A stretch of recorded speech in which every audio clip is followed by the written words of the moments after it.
He asked why I dressed up for a girls' night. I joked, in case I meet someone better. He locked me out. Yeah, that's how it went down. And honestly, I still don't understand why he reacted so dramatically. I mean, it was clearly a joke.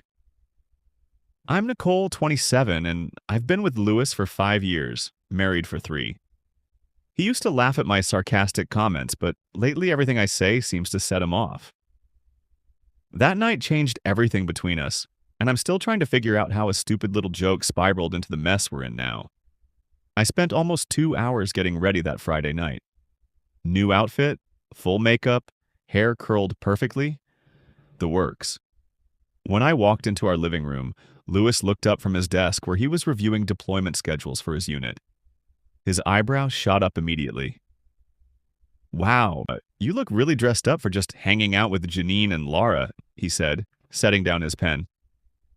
I did a little twirl, feeling pretty good about myself. Thanks, I wanted to feel nice for once. Been a while since I've put in this much effort. The look on his face changed. I couldn't quite read it.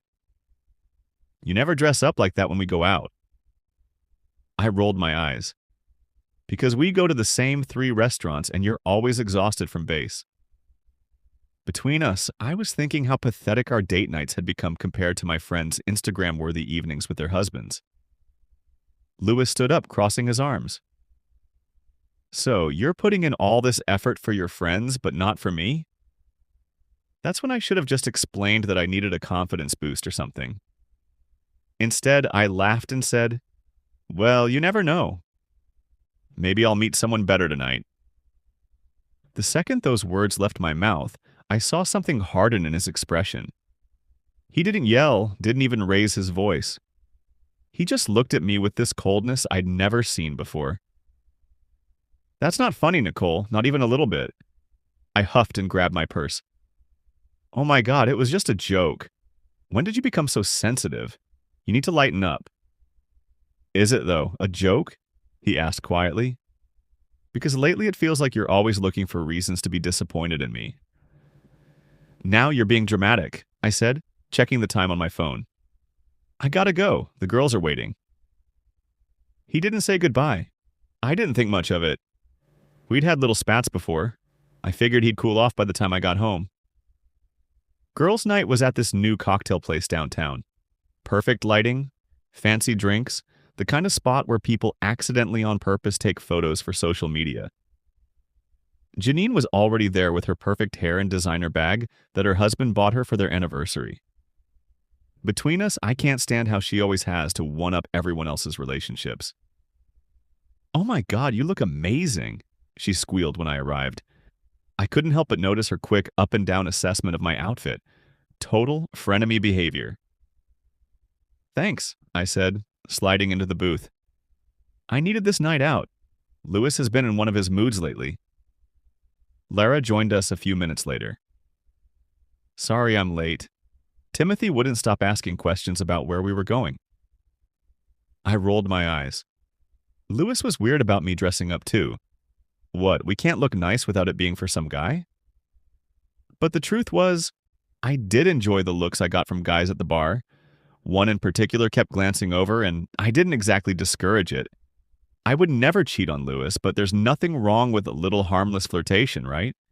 It feels good to be desired, especially when your husband spends more time in uniform and on base than with you.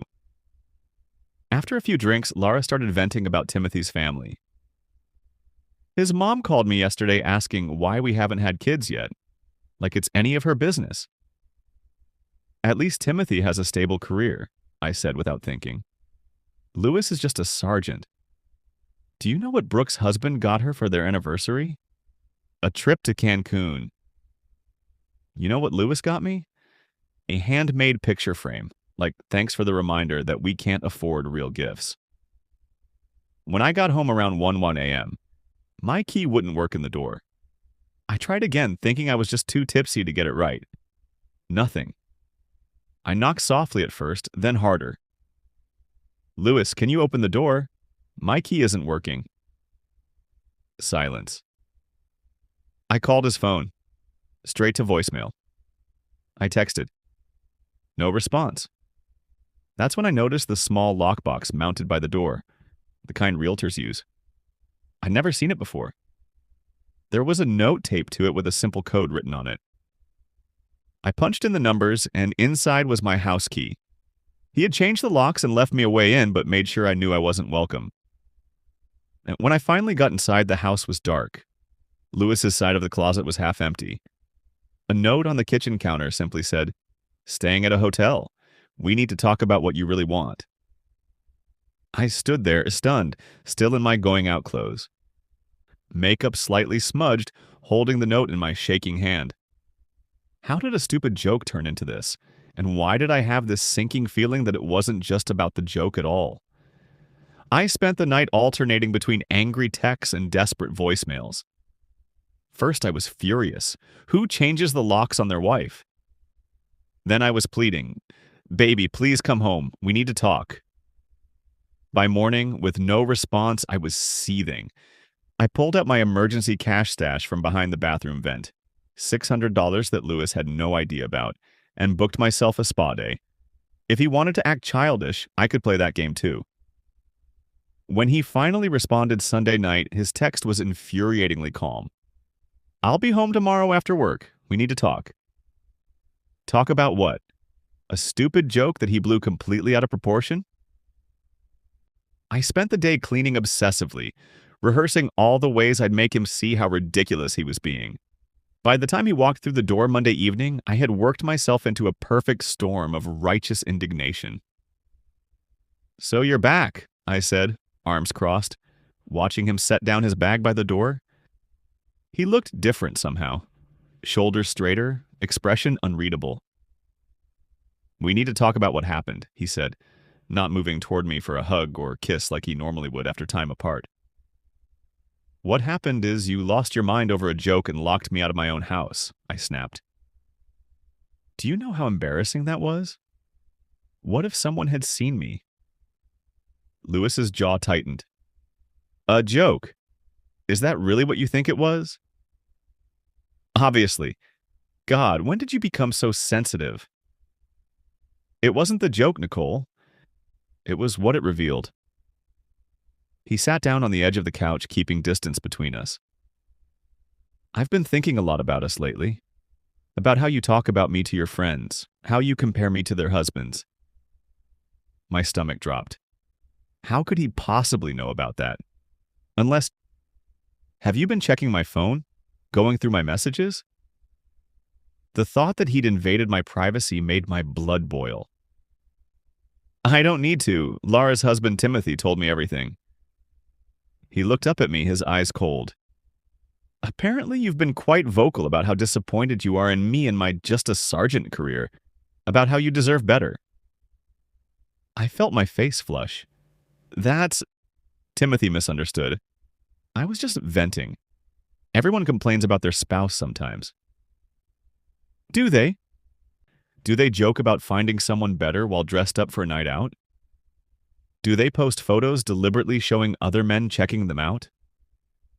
Wait, he'd seen that? I thought I'd blocked him from my stories. "You're overreacting," I said, but my voice lacked conviction. It was just a stupid night out. I was letting off steam. "This isn't just about Friday night. It's about a pattern, Nicole. You've been undermining me for months. Making little comments about my work, comparing our life to your friends, acting like I'm holding you back." "I got a call last week," he continued, his voice steady. "From the Army. They want me to consider a Special Forces selection course in Seattle. It would mean training, then likely deployment, but it's the opportunity I've been working toward for years." My mouth went dry. "Seattle? You can't be serious. My entire life is here. My job, my friends. You can't expect me to just uproot everything." I told them I needed time to think about it, to talk to my wife. His emphasis on the last word felt like an accusation. But after Friday, I realized something. "You don't see a future with me, do you?" "Not really. I'm just the placeholder until someone better comes along." "That's not fair," I said, tears springing to my eyes. I could feel this conversation slipping away from me. my usual tactics of deflection and emotional displays having no effect. Am I? Because from where I'm standing, it seems pretty clear. You're embarrassed by me, by what I do, by what we have together. No, I whispered, but even to my own ears it sounded hollow. I love what I do, Nicole. I'm proud to serve, and I thought you were proud of me. But lately, all I hear is how I don't measure up to your friends' husbands, how what I make isn't good enough, how I'm not good enough. I'm staying in the guest room tonight. I need some space to think about what I want. Maybe you should do the same. But he didn't come around. The next morning, Lewis was gone before I woke up. No note, no text, just empty space where he should have been. I stormed into my supervisor's office, claiming a family emergency, and left early. My plan was simple. I'd go to the base, force him to talk to me, make him see reason. We couldn't just leave things hanging like this. He didn't get to walk away from me. When I pulled up to the gate, the MP on duty recognized me but shook his head. Sorry, ma'am. Sergeant Rollins left specific instructions that you're not cleared for entry today. What? I'm his wife. I understand, ma'am, but those are his orders. You'll need to contact him directly. I drove home, humiliation burning through me. He'd actually blocked me from the base. When I got home, I did something I'd never done before. I went into his office and opened his laptop. What I found made my stomach turn. There were dozens of emails between Lewis and the Army Selection Committee going back months. They'd been courting him since January, sending him training schedules, deployment details, advancement opportunities. He'd responded enthusiastically, sending them fitness assessments and recommendations I'd never even seen. He'd been planning this without saying a word to me. And then there were the messages with Anne-Marie, a logistics officer he worked with on base. Nothing inappropriate. Nothing I could point to as evidence of anything beyond professional collaboration, but their easy rapport was obvious. She understood his military language, offered insightful suggestions about his career path, shared articles about Special Forces operations. They had inside jokes. They had a connection. I sat back, a cold realization washing over me. Lewis had built a whole life I knew nothing about. Professional achievements, ambitions, connections. And why hadn't he shared it with me? Because I'd made it clear I didn't value any of it. Every time I dismissed his work as just a sergeant, compared him unfavorably to my friends' husbands, rolled my eyes at his dedication to service, I'd been pushing him away without realizing it. No, this wasn't my fault. He should have talked to me. He should have made me understand how important it was. Instead, he just shut down, built his little secret world, and now was threatening to blow up our marriage over a stupid joke. By the time Lewis came home that evening, I'd worked myself back into righteous anger. He found me sitting at the kitchen table, his laptop open in front of me. You went through my computer. His voice was quiet, dangerous. You've been hiding things from me, I countered. Seattle? Anne-Marie? Were you ever going to tell me, or were you just going to disappear one day? I tried telling you about Seattle last night, if you remember. As for Anne-Marie, she's a colleague. Nothing more. A colleague you spend more time with than your wife. A colleague who gets to see the real you while I get the leftovers. Lewis looked at me with something like pity. You don't want the real me, Nicole. You've made that perfectly clear. You want someone who makes more money, who has a real career, who can compete with your friends' husbands. That's not me. I'm taking the assignment in Seattle, he said quietly. I signed the papers today. The world seemed to tilt beneath me. What? Without even discussing it with me. What's there to discuss? You don't respect what I do. You're embarrassed by me. Why would you want to move across the country for something you don't even value? You can't just decide this on your own. We're married. Are we? Because lately it feels like we're just two people who happen to share an address. He ran a hand through his hair, looking suddenly tired. I don't want to fight, Nicole, but I need to do this for me. And what about me? What am I supposed to do? Just uproot my entire life? That's your decision. You can come with me, or the unspoken alternative hung between us like a physical presence. The weekend with my parents was excruciating. I had planned to tell them Lewis was on a training exercise, but he showed up Friday evening to help with dinner like nothing was wrong. He was perfectly charming, asking my dad about his golf game and complimenting my mom's new haircut. If my parents noticed the tension between us, they didn't mention it. It was during dessert that my mom casually asked, "So how's the army treating you, Lewis?" Before he could answer, I jumped in with a tight laugh. "Oh, still the same rank, same base, same routine." The silence that followed was deafening. I could feel Lewis's eyes on me, but I refused to look at him. "Actually," he said after a moment, his voice steady, "I've been selected for Special Forces training in Seattle. It's a significant career advancement." My mother's eyes widened. "Seattle? But that's so far away." "It's an incredible opportunity," Lewis continued. "They only select a handful of candidates each year." "We haven't decided anything yet," I cut in sharply. "It's just an offer." "I've accepted the assignment," Lewis corrected, finally looking at me. "The reporting date is in 6 weeks." My parents exchanged glances. My father cleared his throat. "And you'll be going too, Nicole?"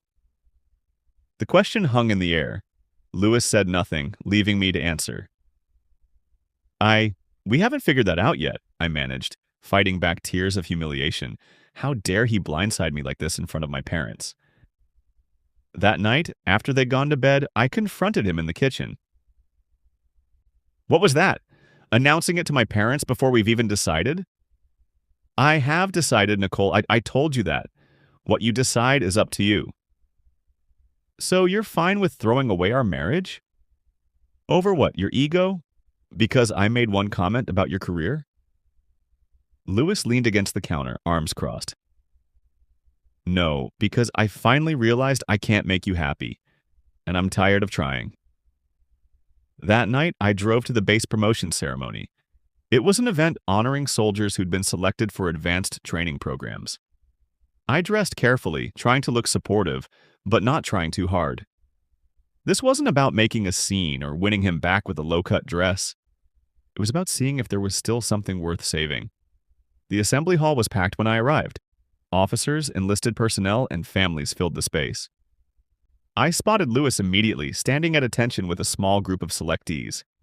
He looked sharp in his dress uniform, shoulders back, posture perfect. And there, of course, was Anne-Marie, looking professional in her own dress uniform, a clipboard clutched under her arm. She was pointing something out to a senior officer, probably coordinating the event details. I felt the familiar burn of resentment rising in my throat. My attention was caught by the ceremony beginning. The commanding officer called Lewis forward, along with the other selectees. As he read Lewis's commendations, his leadership scores, his physical fitness rankings, his exemplary service record, I realized I'd never really listened when he talked about these things. I dismissed them as military jargon, meaningless compared to civilian salaries and promotions. "Sergeant Rollins has demonstrated exceptional dedication and skill," the commander said. "His selection for Special Forces training is well-deserved recognition of his commitment to excellence." The pride in the room was palpable. This wasn't just a job assignment. It was recognition, validation of his dedication and talent, something I had never really given him. I drove home alone, the commander's words echoing in my head. Exceptional dedication. Had I ever really seen him, or had I been too busy looking past him to what I thought I deserved? The next day, I found myself driving to the address listed on the Army's website. Their recruiting office was in a modern building downtown, all glass and American flags. The recruiter looked up when I entered. "Can I help you?" "I'm researching the Special Forces program," I said lamely. "My husband is considering it." "Of course, we have some literature about the training and career path." She handed me a sleek brochure. "It's an elite program. The Seattle training facility is one of the best in the country." I flipped through the glossy pages. photos of intense training scenarios, testimonials from successful operators, statistics on career advancement and benefits. Lewis would thrive in this environment. He would excel. I was nearly to my car when my phone buzzed, a text from my supervisor. Need to speak with you first thing tomorrow. Concerns about your performance this quarter. My stomach dropped. I'd been distracted lately, missing deadlines, phoning in presentations. I'd been so focused on my personal drama that I'd let my work slip. The irony wasn't lost on me. I'd criticized Lewis's career while neglecting my own. Lewis was in the kitchen, still in his PT gear, drinking a protein shake when I returned home. He looked tired, but somehow lighter than he had in months, like he'd set down a heavy burden. "Hey," I said softly, leaning against the doorframe. "How was training?" "Productive. We're ramping up prep for Seattle." He took a sip, watching me carefully. "How was your day?" "Illuminating." I moved into the kitchen, keeping the island between us. "I went to the recruiting office." His eyebrows shot up. "You did? Why?" "I wanted to see it to understand what you're moving toward." I traced a pattern on the countertop with my finger. "It's impressive. You're going to do great." "Thanks." He set his bottle down. "Nicole, what are we doing here? Dancing around each other, making small talk like strangers?" "I don't know how to fix this," I admitted, the words catching in my throat. "I don't know if it can be fixed. Maybe it can't." His voice was gentle but firm. "Maybe we've grown in different directions." "Lewis, would it be completely crazy if I came to Seattle with you?" His expression was guarded. "Why would you want to do that? Your whole life is here." "Because maybe my whole life needs to change. Maybe I need to stop comparing and start building something meaningful with you." I took a shaky breath. "If you still want that." "I don't know, Nicole. I don't want you to come because you're afraid of being alone or because you think you should. I want you to come because you want to be with me, the real me, not some version you wish I could be." His words hit home. Had I ever loved the real Lewis, or just the potential I thought he had to give me the life I thought I deserved? "I need to think about that," I said honestly. Really think, not just react. 6 months later, I was scrolling through Instagram when a promoted post caught my eye. A news feature about the latest Special Forces graduation class from Seattle, featuring Lewis in his new role as a training instructor. The caption read, "Sergeant First Class Lewis Rollins, recently promoted after exemplary performance in advanced training." The photo showed him in uniform, confident and accomplished, surrounded by other soldiers. He'd grown out his military haircut slightly, looked more mature. He looked happy, successful, exactly what I'd wanted for him, though I'd been too blind to see it. And there, in several of the photos, was Anne-Marie, now wearing captain's bars, standing close to him at the ceremony, looking at him with unmistakable admiration. The kind of look I used to give him before I started taking him for granted. I closed the app and looked around my apartment. A sterile, soulless place with generic furniture from chain stores. Nothing personal, nothing with history or meaning. I'd taken the competitor job, moved to a better neighborhood, bought all new things to create a perfect Instagram life. And I was completely, utterly alone. My so-called friends had drifted away once I was no longer part of a couple. Turns out they were more interested in having dinner with couples than supporting a friend through divorce. The job that had seemed so important was just a job. Endless meetings and pointless reports.